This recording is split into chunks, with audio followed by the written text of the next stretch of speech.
I want to give you a helpful tool that will help you in your conversations. The Bible tells us in Colossians 4:6 to let our conversation always be gracious, seasoned with salt, so that we may know how to answer everyone. That word salt was used in the Bible in the ancient world before modern refrigeration. Salt was a preservative.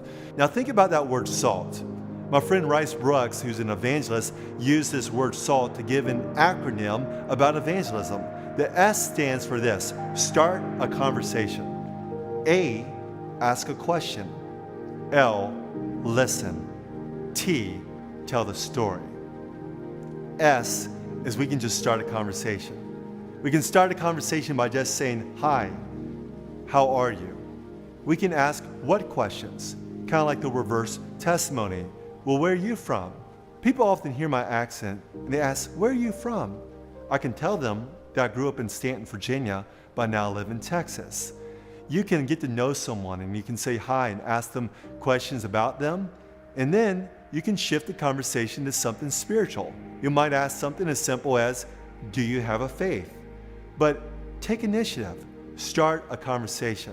Sometimes we get so busy in our lives, we don't see the person at the checkout, we don't see the waiter, the waitress, we don't see the Uber driver. These are all opportunities for us just to say hi. And we can ask the person, "Do you have a faith? Do you believe in God? Are you a spiritual person?" We can hear their story, and then we can ask the question, "When that happened, did that affect your idea about God or religion? Are you a spiritual person? Are you a religious person?" And then after we ask a question, we can listen. We listen to the person and we understand what they believe, and we can ask why questions of how did they come to that conclusion. We listen to the person. After we've listened to that person, we can then tell the story. There's a couple types of stories that we can tell. The gospel, which is the most powerful story, but we can also tell our own testimony, and we can work the gospel into our testimony. Talk about what you were like before Christ. You may be like me, in which there was a time later in life where you made a deeper commitment to the Lordship of Jesus Christ. And you might want to talk about that deeper commitment and how God has changed your life since then. So work on your story.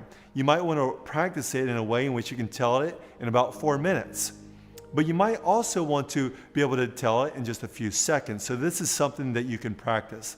But think about the acronym SALT, S-A-L-T. Are you willing to start a conversation? A, ask a question. L, listen. T, tell a story.